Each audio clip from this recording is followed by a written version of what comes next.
A partir de agora, Extensão em Ação. Conheça os programas, projetos e as ações da Pró-Reitoria de Extensão e dos campi do IFMG. Oportunidades, entrevista, informação e um bate-papo para lá de bom. Olá a todos, sejam muito bem-vindos ao episódio número 12 do programa Extensão em Ação. Toda semana nós conversamos com alguém especial para a extensão do IFMG, um autor de curso, um coordenador de projeto, um gestor, enfim, alguém que leva o IFMG cada vez mais perto de você. E o nosso convidado de hoje é o Venilson Luciano Benigno Fonseca, que é professor do IFMG Campus Conselheiro Lafayette e é autor do curso Administrador de Organizações Civis, Direitos Humanos e Justiça. Curso esse que já está disponível na plataforma Mais IFMG. Então se segura aí, porque o Extensão em Ação vai começar.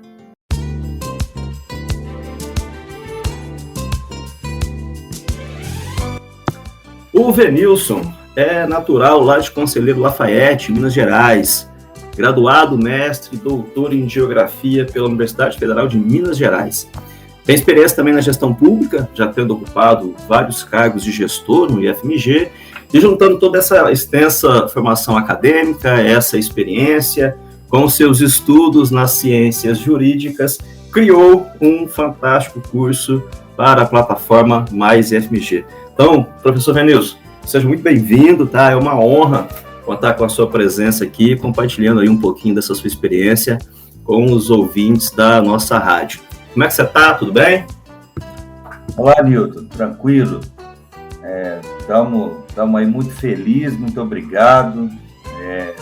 A honra é toda minha, tenho certeza disso. Mando aí um grande abraço aos ouvintes da rádio. E estamos, assim, bastante animados com essa conversa, né? E bem feliz e bem empolgado de estar aqui hoje. Não se preocupe que a honra é toda minha.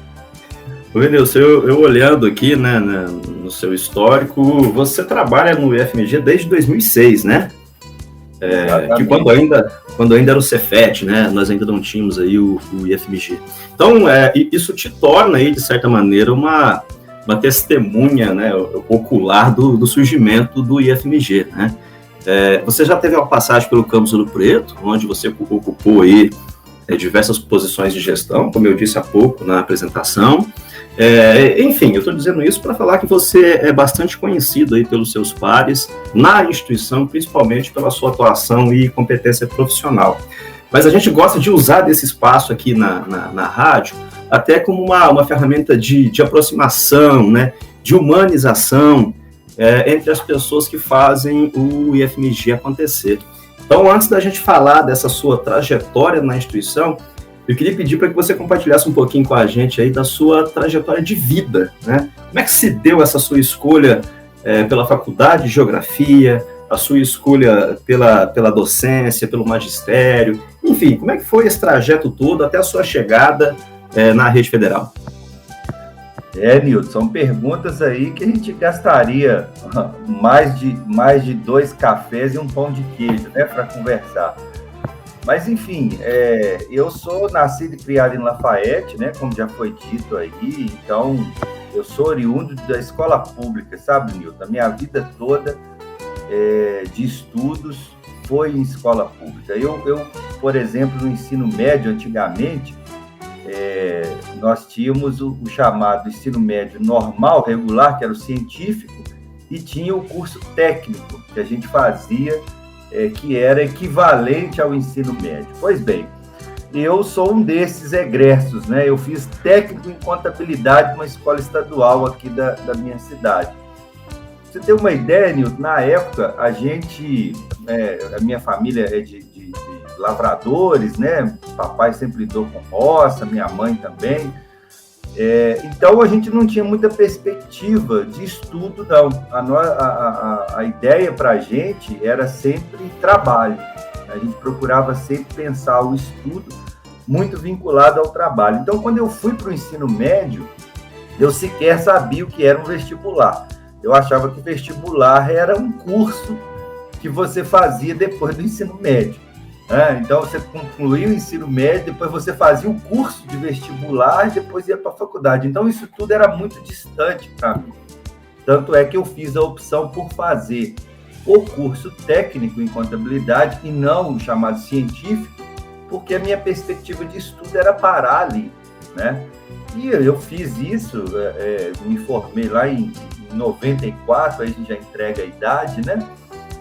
Me formei em 94, só que aqui na minha cidade, Lafayette, eu não arrumava emprego, não arrumava trabalho. Então, o curso técnico, ele foi importante posteriormente, mas aqui na minha cidade eu não tinha espaço. Então, eu acabei indo para Belo Horizonte, não para estudar, mas sim para trabalhar mesmo. E aí, o curso técnico foi muito importante na minha vida, porque ele me proporcionou conseguir, né, vamos dizer assim, os primeiros empregos, né, porque eu tinha uma formação na contabilidade, então trabalhei como auxiliar administrativo, auxiliar de escritório em algumas empresas, e aí foi na capital que eu abri, né, os horizontes. Eu comecei a entender que vestibular era só uma prova, né, entender o que era a universidade e percebi, né, que a universidade, ela era para gente igual a mim, né, pobre, ferrado, né, que eu poderia estudar numa escola pública, eu poderia ter uma formação. Então, eu fui descobrir isso tardiamente, vamos dizer assim,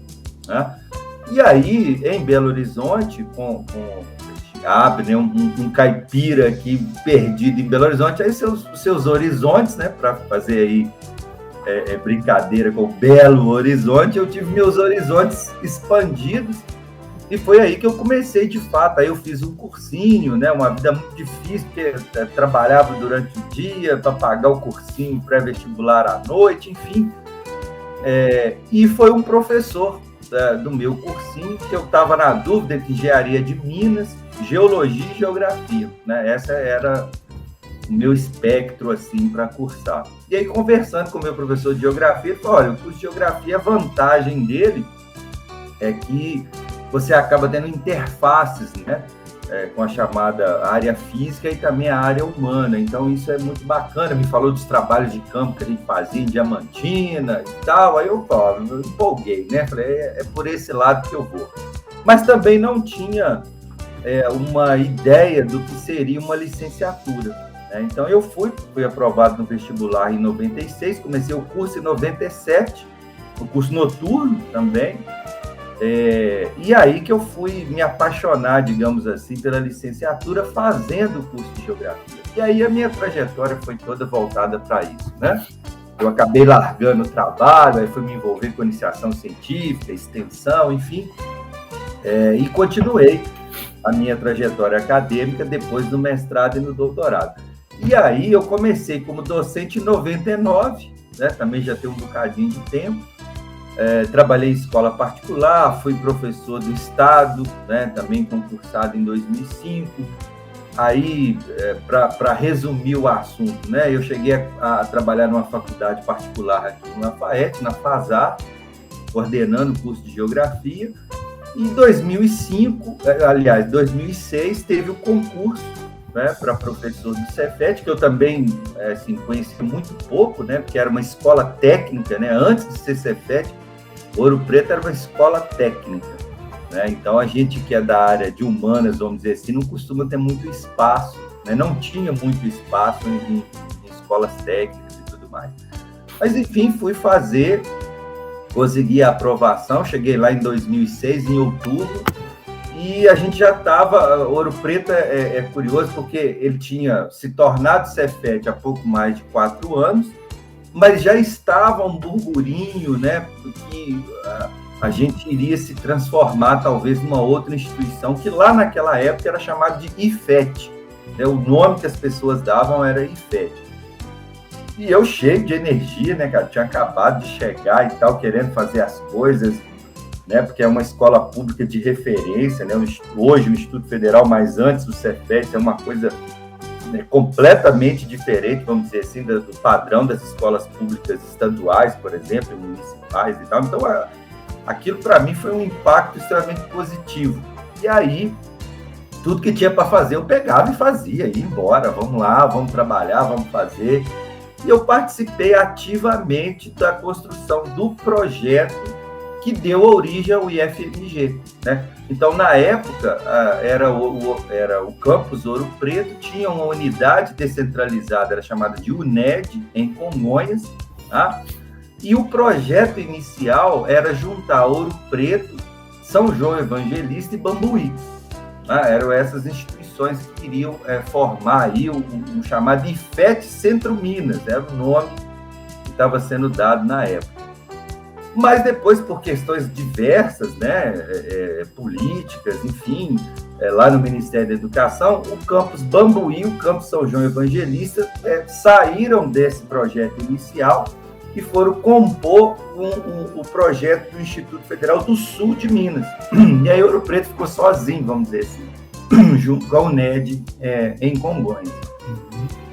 Nós trabalhamos nesse projeto durante boa parte do ano de 2009, participamos da chamada pública, né, que o MEC havia aberto, e fomos contemplados, né? O Ouro Preto foi contemplado aí com o chamado IFET Centro Minas e tal, só que também depois por arranjos políticos, e eu falo arranjo político não no sentido pejorativo, né, no sentido mesmo da administração pública, que Bambuí e São João Evangelista foram redirecionados para esse novo IFET, né, que vai ser chamado em seguida de IFMG e não mais o Centro Minas. Então eu vivenciei isso muito de perto, né? Acompanhei a ida do professor Caio, que era o diretor de Ouro Preto, como, né, o reitor pró-tempore, né, do Instituto Federal. Enfim, eu passei, digamos assim, por esses momentos assim históricos, apesar de pouco tempo que eu fiquei na rede, eu pude observar a mudança da Escola Técnica para a Cefet e logo em seguida a mudança para o Instituto Federal. E hoje, né, eu já falava contigo, né, antes da gente começar, poxa, tem uma rádio IFMG, quer dizer, tem muita coisa na instituição que a gente acaba desconhecendo, né? Então o Instituto Federal hoje se tornou muito grande, né, bastante, com muita coisa, com muitos campos espalhados, então ele se tornou uma coisa bem maior mesmo, bem mais sofisticada, eu diria, do que aquele nosso projeto inicial lá em 2008, que estava pensando só Ouro Preto e Congonhas, né, para formar uma instituição. Então, basicamente, eu acho que é isso, né, assim, para não cansar a turma também, ficar escutando o tio falar de passado, né? Mas foi mais ou menos isso aí. Realmente eu tive o privilégio, né, e a honra de participar com muita gente boa, de vários momentos importantes aí da instituição. Eu amo o IFMG, essa que é a verdade, né? Essa aqui é a minha casa, não podia estar num lugar melhor do que esse. Ô Vinícius, que legal, eu entrei no Cefet ainda, né, eu trabalhava lá na UNED, Cefet Bambuí, em Formiga, eu entrei em 2008, mas alguns detalhes da história que você trouxe aqui eu não sabia, então que bacana, né, e mais do que isso, né, esse programa é legal de fazer justamente porque, né, como eu disse, além de tornar as relações mais humanas, ele acaba servindo de inspiração também. Eu digo porque eu não tenho dúvida que muita gente que nos ouve agora se enxerga em contextos muito parecidos que esse que você fala aí, né? Dificuldades sociais, né? Vivendo no interior, muita batalha para vencer, né? E essa fala sua reflete também da importância da escola pública, né? Que precisa ser respeitada, né? Coisa que infelizmente não tem acontecido ultimamente, inclusive pelos nossos governantes, né? E precisa ser valorizada. Enfim, legal demais aí essa oportunidade de conhecer melhor aí os colegas que trabalham do nosso lado. Mas eu ainda queria pegar, né, esse gancho aqui que a gente está falando de história, já que você acompanhou um pouco de toda essa transformação, não só, né, no IFMG, mas na educação profissional e tecnológica, né, no país mesmo, né, como você narrou aí, aliado à experiência que você teve aí como diretor, né, como pesquisador na área de educação, como professor, para te perguntar também como você vê a importância dos institutos federais para formar cidadãos que compreendem os direitos humanos, a noção de justiça, ética, moral, enfim, atributos que já são debatidos no seu curso e que logo mais a gente vai falar com um pouquinho mais de detalhe. Essa formação para a cidadania é um papel muito marcante na nossa rede federal, né? Que não se limita ou não deveria se limitar ao ensino de técnicas profissionais, do tecnicismo, e sim de uma formação ampla e mais integral na essência da palavra, não é? Ô, Nilton, de novo, né, as suas colocações, elas são mais do que pertinentes, né, elas são fundamentais. Eu volto a dizer, eu sou oriundo da escola pública, né, se hoje eu sou professor, eu tenho uma vida, vamos dizer assim, privilegiada em relação à maioria dos brasileiros, isso foi a escola pública que me proporcionou, né?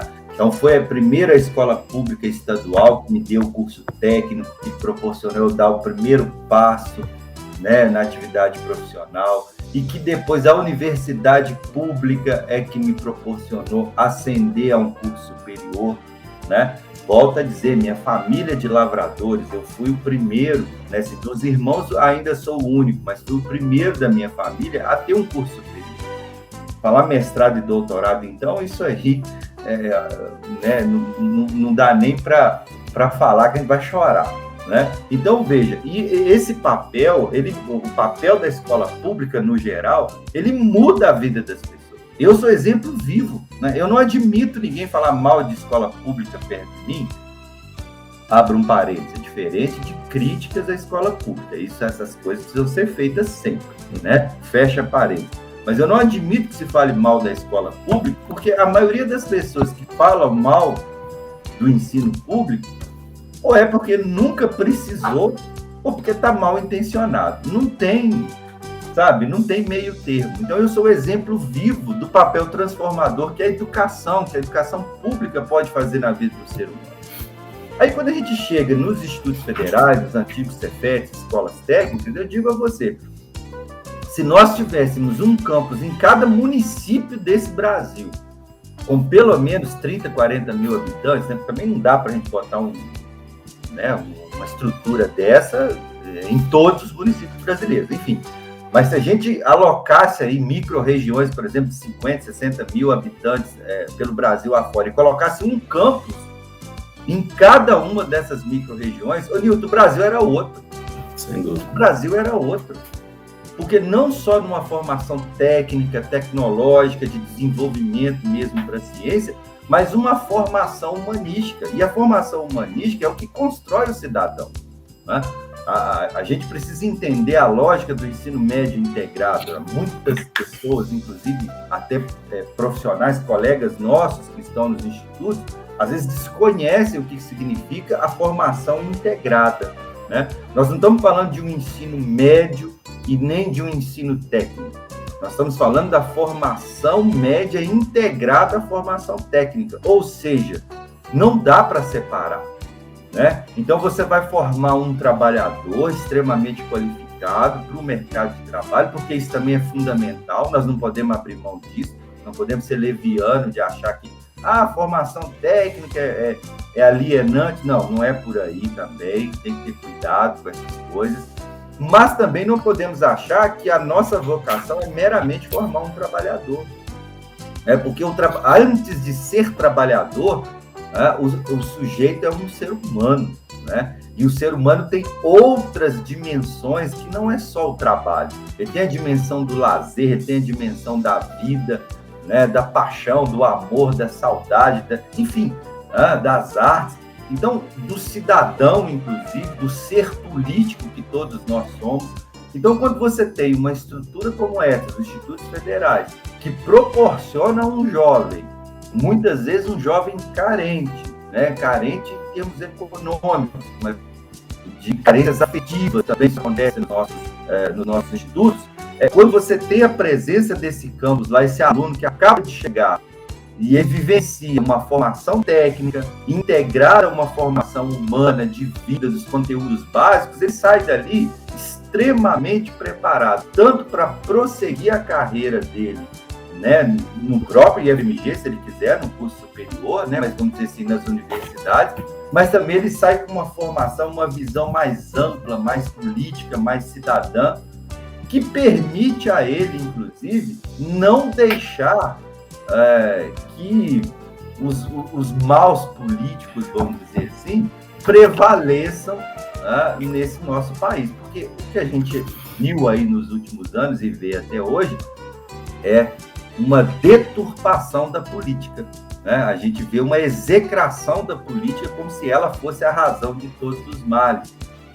E se ela pode ser considerada, né, assim, a grande vilã, mas ela também é a solução, né? É uma coisa engraçada.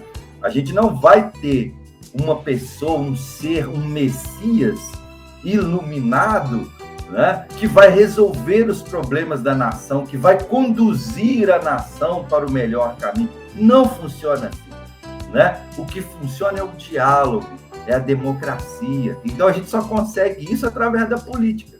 E a gente tem que fazer a política boa. E se a gente consegue isso dentro dos institutos, porque os institutos, os alunos votam, escolhem o diretor, escolhem o reitor, né? Ele tem essa formação na Belas Artes, ele tem a formação na educação física, por exemplo, ele trabalha com história, com sociologia, com filosofia, além da sua formação técnica. Então você imagina, ele sai, né? Eu não posso dizer que ele sai completo, né? Mas ele sai com uma formação que 90% dos nossos estudantes de escola pública não saem.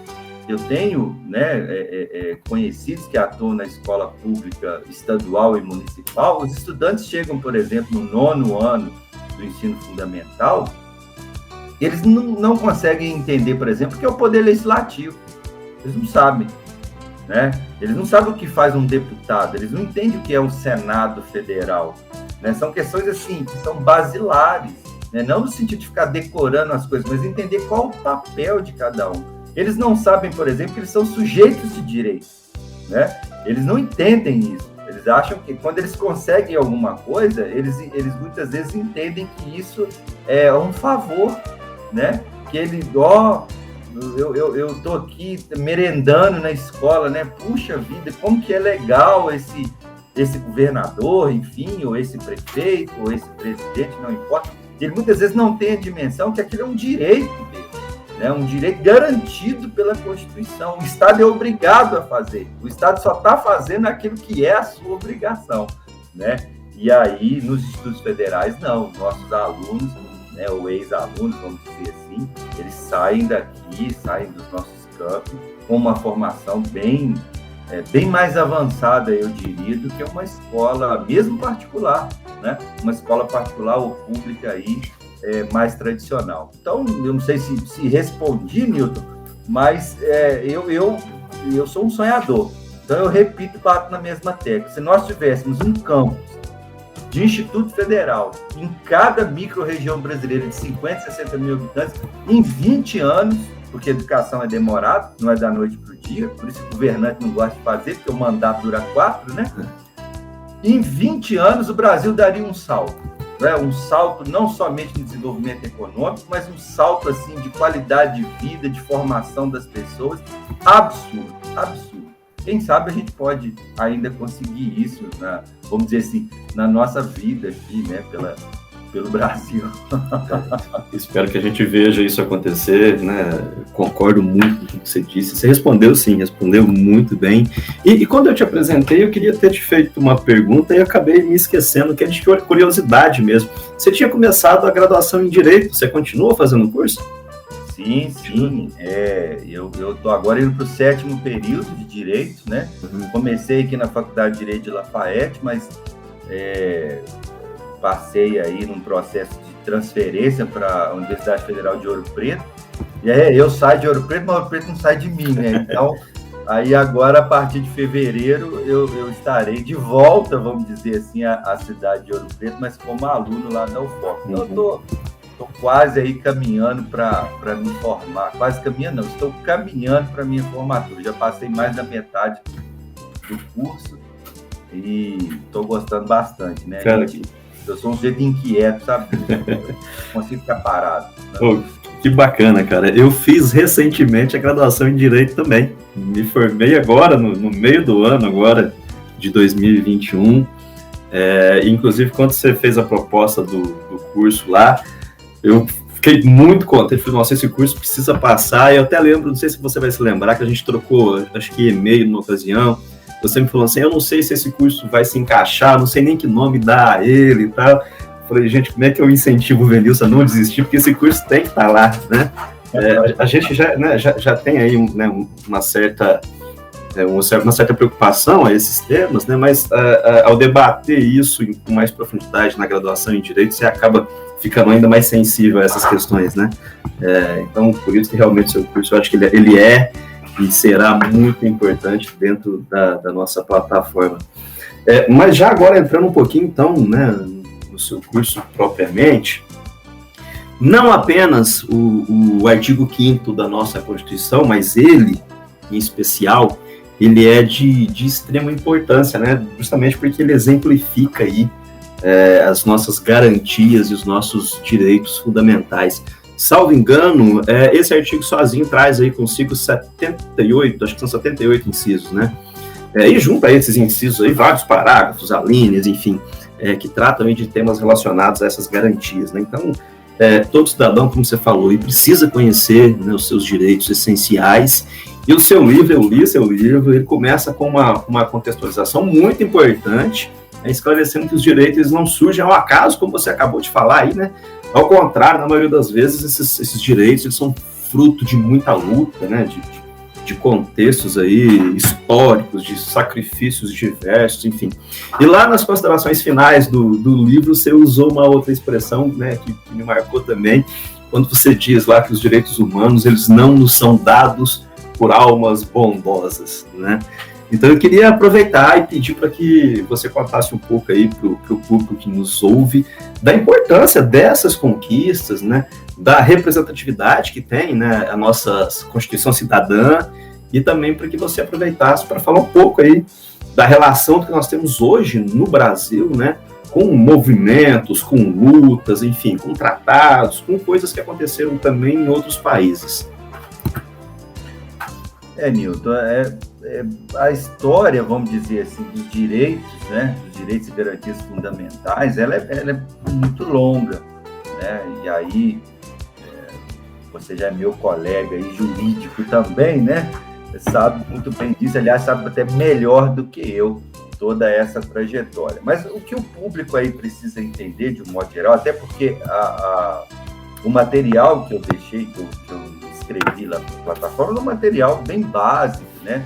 Assim, até porque eu queria ampliar o espectro assim, de pessoas que pudessem fazê-lo, né? Então eu procurei ser, assim, não é reducionista, digamos assim, mas ter uma visão mais didática dos direitos, até para que qualquer pessoa pudesse fazer, né? Que não exigisse de ninguém que tivesse, às vezes, uma formação prévia e tal, para conseguir acompanhar o curso. Então, é claro que no processo de ensino-aprendizagem, quando você diminui alguma coisa, você amplia, né, a largura, mas diminui a profundidade, né? Então, eu diria que o meu material lá, ele tem, digamos assim, um oceano assim, de informações, mas ele tem a profundidade assim, de um pires, né? Então ele acaba não descendo a minúcias e tudo mais.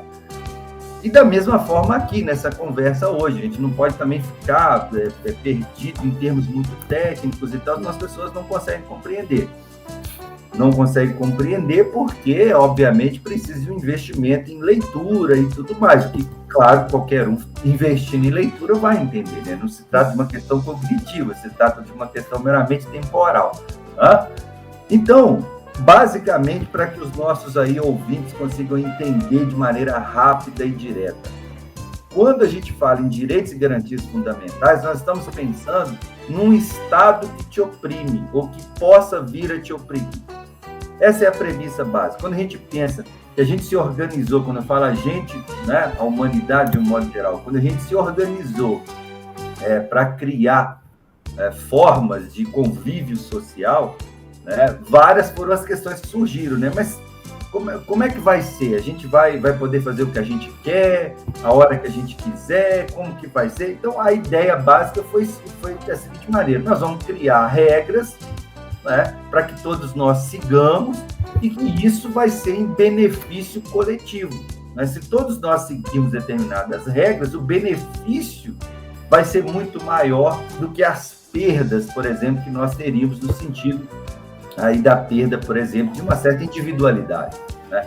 Isso vai caminhar, obviamente, para a ideia de um Estado, né, de uma formação mais complexa, de uma figura, né, assim, que é uma abstração, vamos dizer assim, que seria o ordenador de todo esse convívio social. Então, ele que teria o poder de punir aquelas pessoas que não seguissem as regras, né, ou de orientar a resolução de problemas sociais, né, de melhorar a vida das pessoas, e mesmo de gestão dos recursos, né, do dinheiro, vamos dizer assim, que seria arrecadado desse cidadão.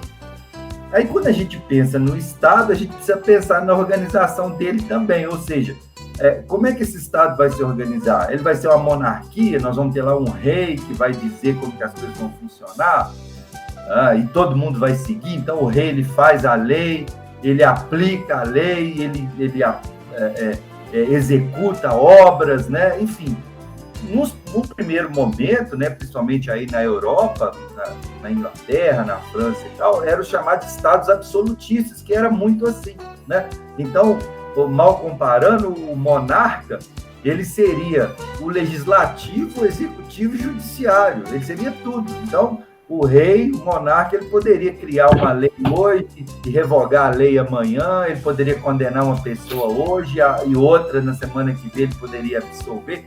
Isso fez com que toda a comunidade, vamos dizer assim, a coletividade, ficasse pensando, mas se a gente vê um rei maluco,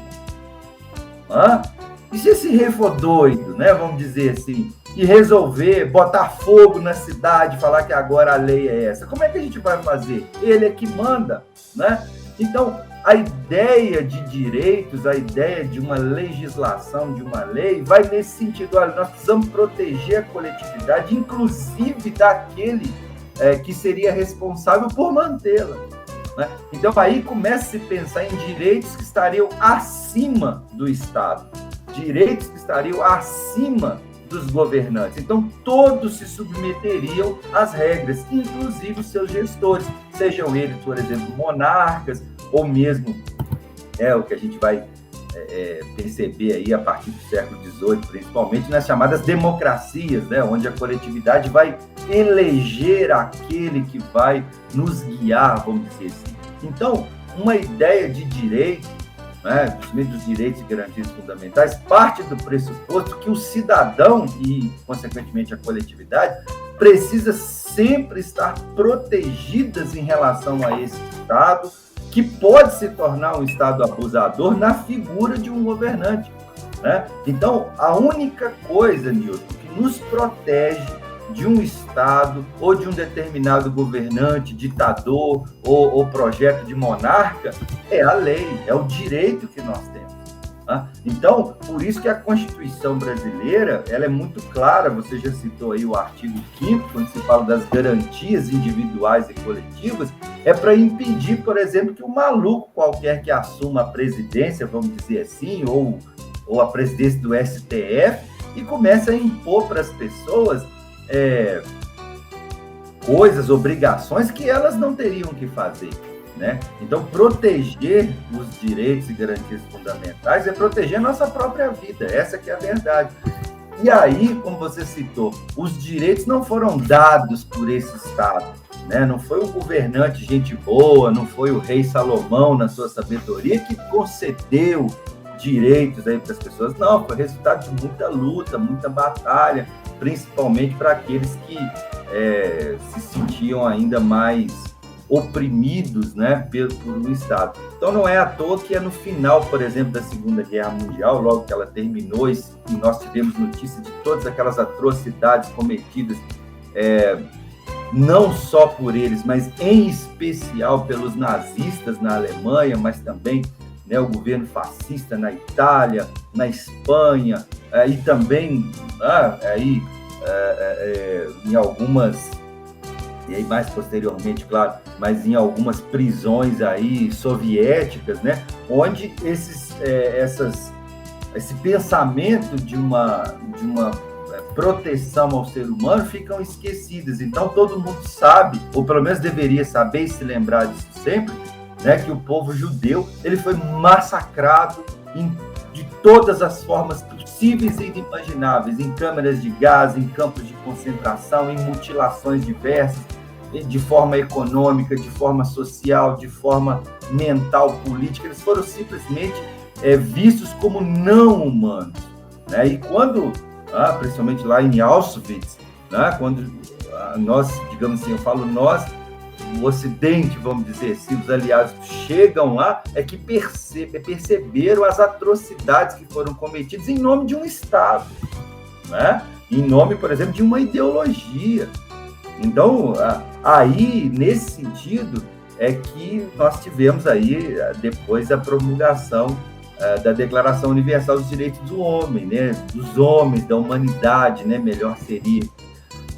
Porque percebeu-se que era preciso que, mesmo que em ambientes, em períodos de guerra, de tensão, de conflitos entre os países, mas que pudesse ser minimamente civilizada essas relações, que não poderíamos mais tolerar que nenhum ser humano no mundo sofresse tortura ou sofresse a perda da sua vida simplesmente porque pensam diferente ou que são de uma coletividade diferente, enfim, né? Então, ao longo do tempo, aí com a promulgação da Declaração Universal dos Direitos Humanos, isso vai influenciar várias das democracias ocidentais dos anos 70, 80, e o Brasil, né, que aí em 64 tivemos uma ruptura democrática e um golpe militar que implantou uma ditadura severíssima, né, severíssima. A primeira coisa, vamos dizer assim, uma das primeiras coisas que essa ditadura vai fazer é suprimir os direitos, principalmente os direitos à liberdade, à expressão e tudo mais. Para quê? Para conseguir, né, pôr adiante, para conseguir impor a uma coletividade brasileira uma ideologia particularizada, né? E aí não cabe dizer se os fins justificam os meios. Não, não justifica, né? Tudo precisa ser discutido democraticamente. Então, nós vamos ter só um retorno a esse princípio basilar de que ninguém, por exemplo, deve ser submetido à tortura. Isso é uma coisa inimaginável, né? Inimaginável. Você tira a humanidade das pessoas quando você pratica a tortura. Não há nada, Newton, nada que justifique a tortura. Isso vai ser retomado, por exemplo, em 1988, quando os civis retornam, né, ao poder. E aí, sim, a Constituição brasileira, alguns dizem, inclusive, que ela foi muito pesada na concessão de direitos, e não poderia ser diferente, porque vimos, né, de um período aí de mais de 2 décadas, dos chamados anos de chumbo, de um peso da ditadura, que nos proibíamos de pensar diferente, né? Nos proibia de criticar, nos proibia de agir de acordo com as regras, mas regras que fossem discutidas por todos. Então, a Constituição de 88 ela é fenomenal nesse sentido, porque ela garante não só os direitos individuais e coletivos, mas também os sociais, de nacionalidade, os políticos, enfim, né? Então, em termos bem assim, amplos, para o nosso querido ouvinte aí compreender, os direitos não são dados, eles são conquistados. Muita gente precisou, infelizmente, derramar sangue para que as mulheres tivessem direitos reconhecidos, para que a comunidade LGBTQ+, tivesse direitos reconhecidos atualmente, e que ainda não está bom, né? Mas, enfim, é só um exemplo. E que para a gente passasse, para que a gente pudesse a entender que eu não posso aniquilar outro ser humano, né, em nenhuma hipótese, que todos os seres humanos precisam ser respeitados na sua dignidade, né, na sua condição física, psicológica, emocional. Então, basicamente, os direitos, quando a gente fala em direito, o direito não foi dado, ele foi conquistado. Você chamou a atenção aí de algo muito importante, né? Quando você nos recordou aí dos regimes estatais autoritários que a gente enfrentou aí no passado recente, né? E triste do nosso país, e talvez como uma herança desses regimes aí, acho que a gente ainda está, né, naquilo que alguns autores chamam aí de justiça em transição, né? É uma etapa transitória mesmo que busca, né, essa superação, esse amadurecimento das instituições, né? Fortalecimento das estruturas políticas e até jurídicas, né, mais democráticas, né, para que se possa, de fato, garantir a dignidade, né? E, como você também bem disse, é óbvio que a gente tem muito ainda, né, por avançar, mas retroceder é que a gente não pode, né? A gente não pode perder aí o que já foi conquistado, né? Então eu queria, né, usar essa sua fala aí, né, até para esclarecer também, né, todo o nosso público, que a gente tem contado aí uma audiência, né, muito fiel, que por conta disso tudo que você muito bem nos expôs aí, fica claro, né, que não, direitos humanos não privilegiam criminosos, né, como absurdamente a gente vê sendo reproduzido por aí, inclusive por algumas autoridades, né. Então, acho que essa sua fala é muito importante para deixar claro, né, que nós somos os beneficiados, nós temos que zelar para não perder essa conquista. E para que as pessoas possam entender, né, da gravidade da violação dos direitos, um pouquinho antes da gente conversar aqui, eu dei uma googlada aqui, e na primeira ocorrência eu achei uma reportagem do jornal Estado de Minas, já de um tempinho atrás, de quando a sede da BOPS em Belo Horizonte foi tombada, né? Aí eu li essa reportagem, né? As BOPS eram as delegacias de ordem política e social, né? Que durante esse período do regime militar serviu, na verdade, como uma ferramenta de repressão, né? De perseguição, enfim. Então eu até separei um trechinho aqui para exemplificar isso que a gente está falando, né? Que eu queria ler dessa reportagem que na época no estado de Minas foi feita pelo jornalista Marcelo Ernesto. Veja só que tristeza, né? O texto diz assim, ó: um dos cômodos do DOPS que ainda guarda os sinais da prática da tortura é uma saleta localizada no segundo andar, toda revestida por placas de cortiça. A presença da cortiça, material utilizado para abafar o som, denuncia que naquele local pessoas foram torturadas. Não por acaso, essa sala podia ser acessada por uma entrada extraoficial. Segundo relatos, através dessa entrada, presos eram levados ou retirados do DOPS sem serem vistos por sua família ou advogados, que lá na entrada oficial do prédio esperavam em vão por notícias da pessoa detida. Isso aqui, né, bem do nosso lado, em Belo Horizonte, né, na capital mineira. Então, ter assegurado aí a luta pelos direitos humanos significa também que nós poderemos, por exemplo, dentre tantas coisas, ter o direito a expressar as nossas opiniões, né? A falar disso aqui nesse momento, na Rádio Mais FMG, sem sofrer qualquer tipo de represália, enfim.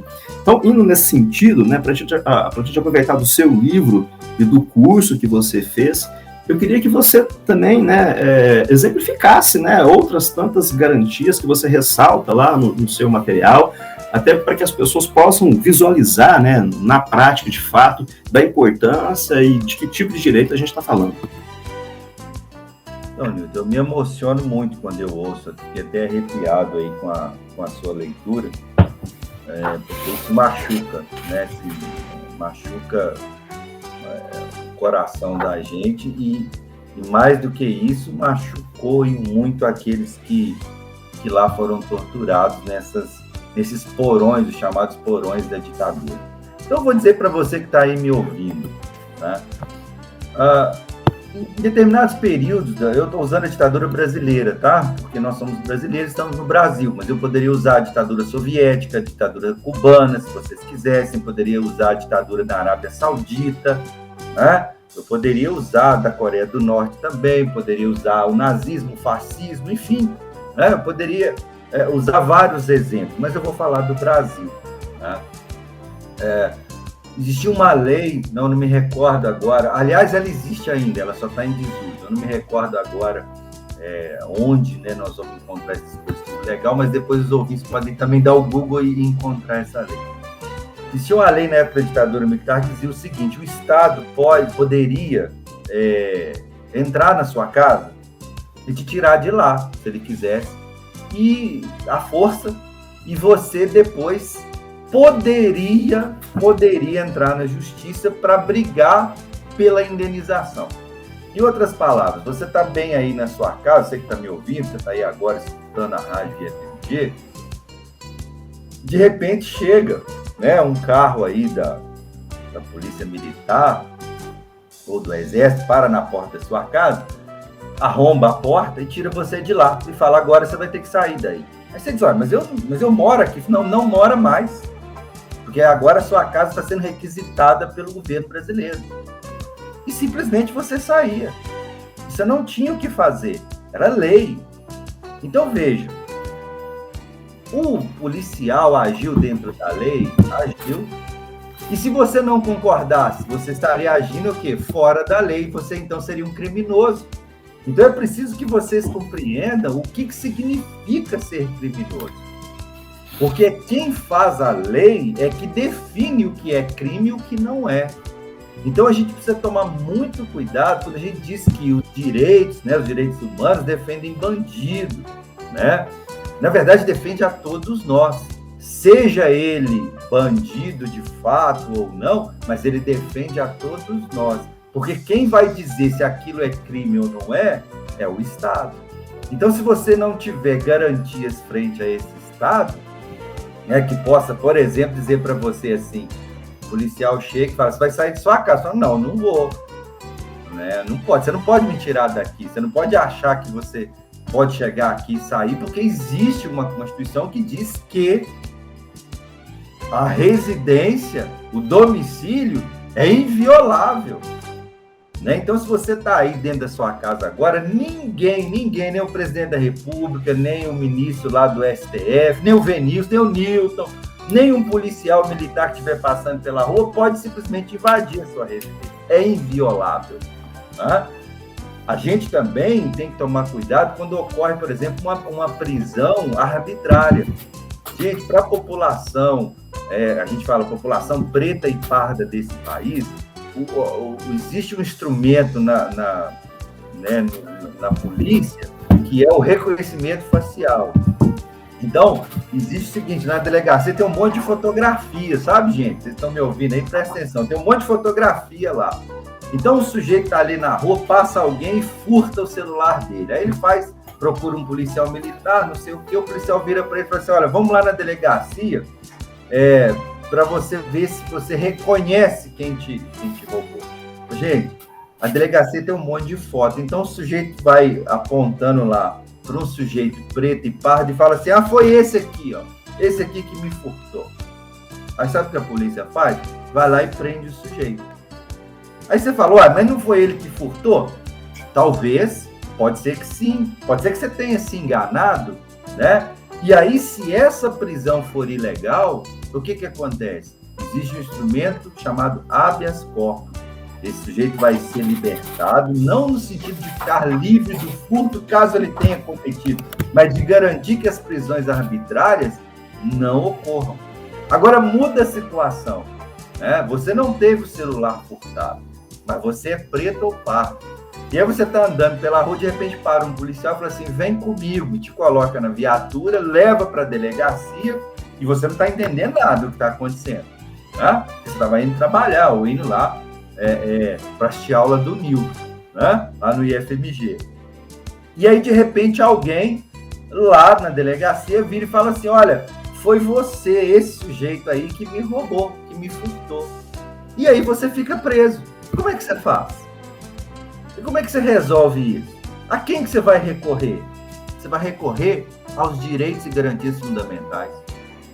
É lá que você vai recorrer e dizer e ter o direito de provar a sua inocência. O que já é um pouco invertida a ordem, né? Porque quem tem que provar que você roubou é quem está acusando. Mas para o preto e pardo nesse país, ele tem que provar que não roubou. Ele tem que andar, por exemplo, com a nota fiscal da bicicleta que ele está usando, porque senão o policial acha que ele roubou. Então, gente, presta atenção.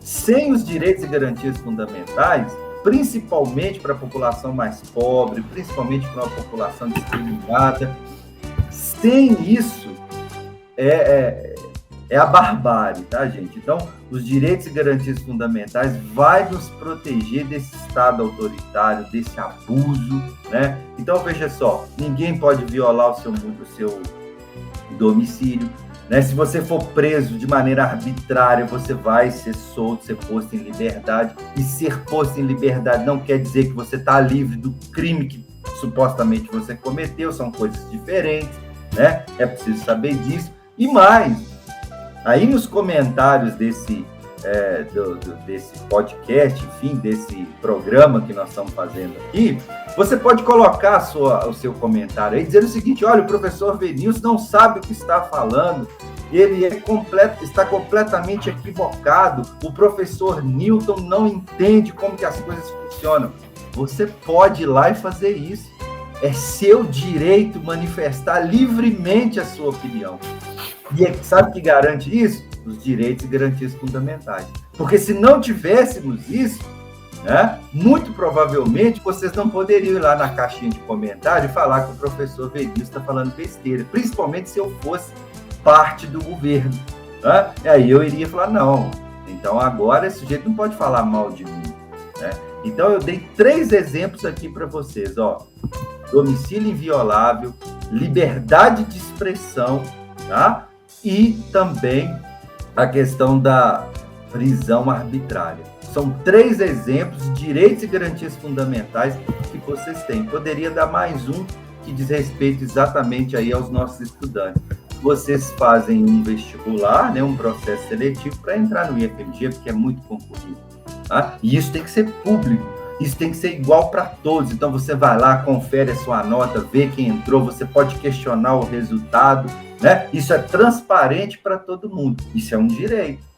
Porque se fosse em outra situação, vamos imaginar que o Newton fosse lá o reitor do IFMG, aí eu virava para o Newton e falava: Newton, meu filho aqui está querendo estudar no IFMG, arruma uma vaga aí para ele, que ele é muito legal, muito gente boa. Aí o Newton colocaria o meu filho, e você, ouvinte, que está aí nos escutando agora, perderia sua vaga, tá? E você não teria o que fazer, não teria o que recorrer. E o que te protege é exatamente a Constituição, os direitos e garantias fundamentais. Eu acho que é isso, Newton. Venilson, mais didático impossível, tá? Obrigado, esse episódio está fantástico. A sua fala é excelente, né? De uma importância aí ímpar. Nós precisamos, né, e queremos contar com você mais vezes aqui para debater, né, esses assuntos aí e outros com a gente. Então eu preciso reforçar, né, aí aos que nos ouvem, da importância e da relevância que o seu curso tem, né? Vale muito a pena. Então eu queria convidar aqui todo mundo para que acesse lá a plataforma Mais IFMG. Na categoria que chama Direitos Humanos e Justiça está o curso chamado Administrador de Organizações Civis, Direitos Humanos e Justiça, né? Mesmo se eventualmente nesse momento você não pode fazer o curso, ainda assim vale a pena acessar e fazer o download do livro, né, do professor Venilson, que é gratuito e é uma leitura muito importante aí. Mas, infelizmente, o nosso tempo de hoje aqui está chegando ao fim, viu, Venilson? E como a gente faz aqui em todos os nossos episódios aqui, né, eu queria te pedir algumas sugestões muito breves, né, por meio de 3 perguntinhas bate-pronto. Podemos? Vamos lá. Eu queria que você aí deixasse aí, né, para todo mundo uma sugestão de leitura. Bom, na literatura, eu sugiro 100 Anos de Solidão, do Gabriel Garcia Marques. Agora, se você quer estudar sobre direitos, né, sobre direitos humanos, eu sugiro o livro A Era dos Direitos, do Norberto Bobbio. Tá? É um sujeito muito, muito importante, um livro muito bacana, fininho, fácil de ler, é bem didático. Uma sugestão musical para a gente usar aqui no fechamento do nosso programa. Olha, eu adoro música regional brasileira, tá? Eu gosto muito da música do Vale do Jequitinhonha, em Minas Gerais, do norte de Minas, da música aí do interior do Nordeste, mas eu sou muito fã da música regional gaúcha, tá? Então, vou citar, por exemplo, o Teixeirinha, vamos lá. O Teixeirinha é um grande ícone aí da cultura da República Rio-Grandense, é muito legal para a gente conhecer, experimentar outros sabores musicais que não esses que estão nos massificando aí nos últimos tempos, né? Acho que basicamente é isso. E para fechar, você já disse lá no começo que é um sonhador, né? Então eu vou pedir aqui para você indicar um sonho, pode ser pessoal, pode ser profissional, que tiver em mente. E esse é bem difícil, né? Mas eu sonho com uma sociedade mais justa, mais tolerante, mais democrática. Então, se eu tivesse de fazer um pedido a quem está nos ouvindo, eu pediria isso, tolerância, tá? precisamos aprender a viver em comunidade, precisamos aprender a respeitar as outras pessoas, precisamos cobrar dos nossos dirigentes, dos nossos gestores, que todas as decisões sejam democráticas, sejam limpas, sejam transparentes, para que todos nós pudéssemos participar. Isso significa a redução, porque eu digo que é praticamente impossível acabar com ela, mas o meu grande sonho é a redução das desigualdades econômicas do nosso país. Acho que isso resolveria muita coisa e proporcionaria que as pessoas tivessem um acesso à educação, que isso é que vai salvar vidas, né? Isso que vai ajudar as pessoas de fato. Professor Venilson, então, né, em nome aqui do professor Carlos Bernardes e de toda a nossa equipe da Pró-Reitoria de Extensão, eu queria agradecer demais, né, pela sua disponibilidade, né, você prontamente aí aceitou o nosso convite, né, e muito nos honrou com essa sua presença e com esse bate-papo tão agradável aqui, né. Receba nosso abraço aí, você é um grande profissional do quadro do IFMG. Eu queria então pedir para que você, né, deixasse aí sua mensagem final, para que você se despedisse dos nossos ouvintes, e todos que trabalham no IFMG certamente já devem conhecer a sua saudação no mais gerais, né? Então eu não posso finalizar sem pedir para que você antes contasse o significado e se despedisse de todo mundo. Ah, que legal. Nilton, eu queria agradecer a você pelo convite, ao professor Carlos Bernardes aí, que é um grande amigo, assim, né, parceiro, sempre que eu precisei dele, sempre esteve às ordens. Você também aí na Pró-Reitoria nunca me negou auxílio, isso é muito importante, né, nesses tempos brutos, tempos difíceis que a gente está vivendo. Queria agradecer aos ouvintes pela paciência de estar aqui até agora escutando esse delirão falar, conversar borracha, mas a gente conversa rindo, mas a gente conversa sério também. Então, muito obrigado quem está nos ouvindo, o prazer foi todo meu, a honra foi toda minha. Quanto ao no mais gerais, né, é muito simples. Existia uma rádio antigamente em Belo Horizonte, agora eu não me lembro o nome da rádio, eu não sei se era Rádio Gerais, eu acho que ela chamava Rádio Gerais, e o slogan dela era esse, no mais Gerais, né, que era o nome da rádio. E aí eu incorporei aos meus e-mails, as minhas despedidas, né? Eu acho que é bem bacana e faço isso agora, né? Um grande abraço a todos e no mais, Gerais. Saciou a curiosidade de muita gente, com certeza, professor. Então, o Extensão em Ação fica por aqui e nós vamos encerrar aí com a música indicada pelo nosso convidado, professor Venilson Luciano. Um grande abraço e até a próxima. Rádio Mais IFMG, um IF mais perto de você. É só pagar a entrada, rapaziada, porque o baile já começou. Tenho saudade da minha terra, em cima da serra onde eu nasci. A verde mata temperou meu sangue, por isso nunca eu te esqueci. Ainda ouço Inhambu piando, imaginando a verde mata. As saracuras cantando em festa, nas águas puras de uma cascata. Ouço o tinido da oito baixo, da velha gaita do seu ari, fazendo eco dentro da noite, o som mais lindo que eu já ouvi. Ouço o tinido da oito baixo, da gaita velha do seu ari, fazendo eco dentro da noite, o som mais lindo que eu já ouvi. Me diga se tem coisa mais linda do que isso.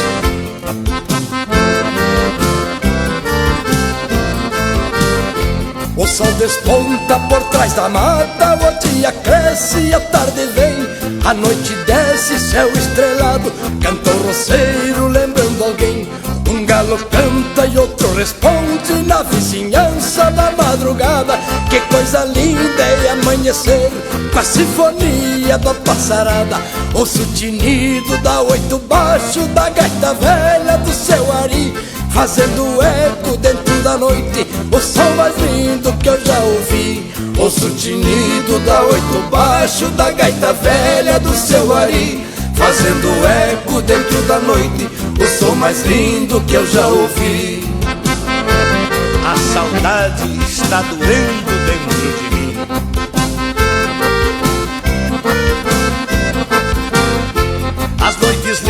estrela de lua cheia iluminou a minha infância. Alto da serra, mãe natureza, sonho contigo cá na distância. Lá eu nasci, lá eu fiquei moço, lá aprendi a dançar a rancheira. Lá conheci o meu primeiro amor, uma serrana linda e faceira. Moço tinido da oito baixo da gaita velha do seu ari, fazendo eco dentro da noite, o som mais lindo que eu já ouvi. Ouço tinido da oito baixo da gaita velha do seu ari, fazendo eco dentro da noite, o som mais lindo que eu já ouvi. Eita, que rancheira linda, barbaridade! Saí no mundo, deixei a serra toda florida na primavera. A Casa Branca onde eu nasci, hoje é tristeza, virou tapera. Tive notícia um outro dia que judiou o meu coração, que o seu ari morreu, foi embora, e a gaita velha foi no caixão. Ouço tinido da oito baixo da gaita velha do seu ari, fazendo um eco dentro da noite, o som mais lindo que eu já ouvi. Ouço tinido da oito baixo da gaita velha do seu ari, fazendo eco dentro da noite, o som mais lindo que eu já ouvi.